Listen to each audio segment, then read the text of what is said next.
اکثر میں ایک واقعہ سناتا ہوں، آج بہت نئے لوگ آئے ہوئے ہیں. ایک آدمی کے ابا کی ڈیتھ ہو گئی، غم سے نا اس کے حلق میں نوالا ہی نہیں اتر رہا تھا. یہی ہوتا ہے جب کسی کی میت ہو جاتی ہے.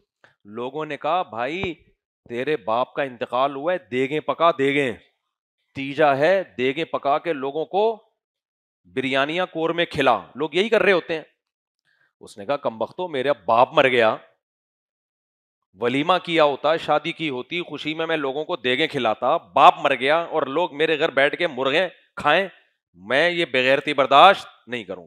لوگوں نے کہا نہیں نہیں، لوگوں کی خاطر یہ سب کچھ کیا جاتا ہے نا. لوگوں نے کہا نہیں نہیں، اگر تو نے لوگوں کو بوٹیاں نہیں کھلائیں، لوگ تیرے باپ کے بارے میں کہیں گے مر گیا مردود، نہ فاتحہ نہ درود. وہاں بڑا کوئی مرا ہے، کوئی بہت بڑا، کوئی بھابڑی مر گیا، نہ فاتحہ نہ درود. اتنا دباؤ آیا نا اس کے اوپر. اس نے کہا یار اب پبلک تو پبلک ہے، آپ کو پتا ہے کہاں چھوڑتی ہے، تو چلو کھلاتے ہیں، پھر مجبوری ہے. تو تیسرے دن نا یہ غم سے نڈھال، ابا یاد آ رہے ہیں. اس نے دسترخوان لگایا اور پلیٹوں میں بوٹیاں، لیگ پیس، چیسٹ پیس، جس کے جو پسند ہو.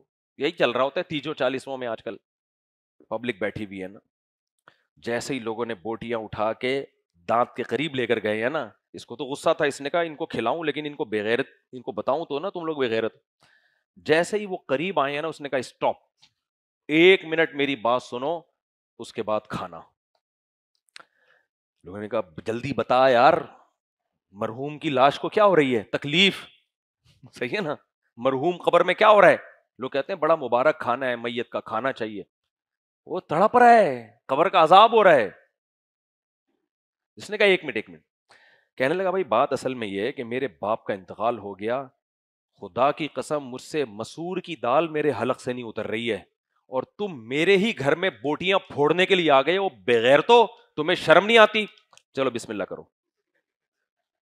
مزہ نہیں آیا، دوبارہ سے مزہ نہیں آیا آپ لوگوں کو. وہ منظر کو سوچیں آپ. اور جب تیجے 40 کے کھانے کھلائے کریں نا، تو یہ ریکارڈنگ چلا دیا کریں، ٹھیک ہے نا. دوبارہ سے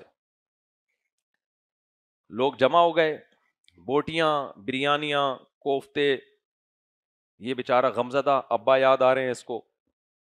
اس نے لوگوں سے کہا میرے باپ کا انتقال ہو گیا ہے، اور میرے حلق میں مسور کی دال بھی نہیں اتر رہی، اور تم لوگ میرے ہی گھر میں میرے ہی خرچے پہ بوٹیاں کھانے آ گئے ہو، بغیر تو تمہیں شرم نہیں آتی.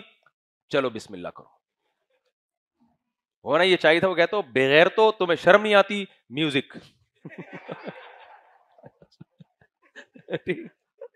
میوزک کا یہی مطلب تھا کہ کھاؤ. تو وہ ان کے سب کے نوالے انہوں نے چھوڑ دیے. انہوں نے کہا کمبخت تو نے ہمیں کھانے کے قابل چھوڑا ہی کہاں ہے. ہمارے حضرت فرمایا کرتے تھے یہ پرانا زمانہ تھا، لوگوں میں غیرت تھی، انہوں نے وہ بوٹیاں رکھ دی. آج کا زمانہ ہوتا، لوگ کہتے بھائی تو بے غیرت بول، تو کچھ بھی بول. اب میں وہ گالیاں تو نہیں دے سکتا نا مسجد میں. یہ مبارک کھانا ہے، وہ ڈالتے، فرماتے ہیں کہ حلق میں ڈالتے، اگر ہاتھ ڈال کے بوٹیاں نکالتا نا، ہاتھ بھی چبا کے نکل لیتے. تو میں یہ کیوں واقعہ سنا رہا ہوں؟ صرف چٹکلے سنانے کے لیے نہیں میرے بھائی. اسلام میں روزے رکھنا عبادت ہے، کھانا پینا عبادت نہیں ہے. سمجھتے ہو کہ نہیں سمجھتے؟ کھا لو، کوئی حرام نہیں ہے اپنے خرچے پہ اگر کھا رہے ہو، لیکن اس کو ثواب مت قرار دو کہ بہت ثواب کا کام ہے. تو ایک کام آپ لوگوں نے کیا کرنا ہے، جلدی جلدی میں بس نمٹاتا ہوں، کہ نفلی روزوں کا معمول بناؤ. گھر میں کتنا اچھا ہو، سب گھر بچوں نے روزہ رکھا ہوا ہے. آج جمعرات ہے بھائی، ہمارے یہاں روزہ ہوتا ہے، شام کو اجتماعی افطاری ہوتی ہے، بچے بھی خوش. بچوں کو تو ایسا مزہ آتا ہے روزے رکھنے میں، ابھی سے عادت ڈال دی تو زندگی بھر عادت رہے گی.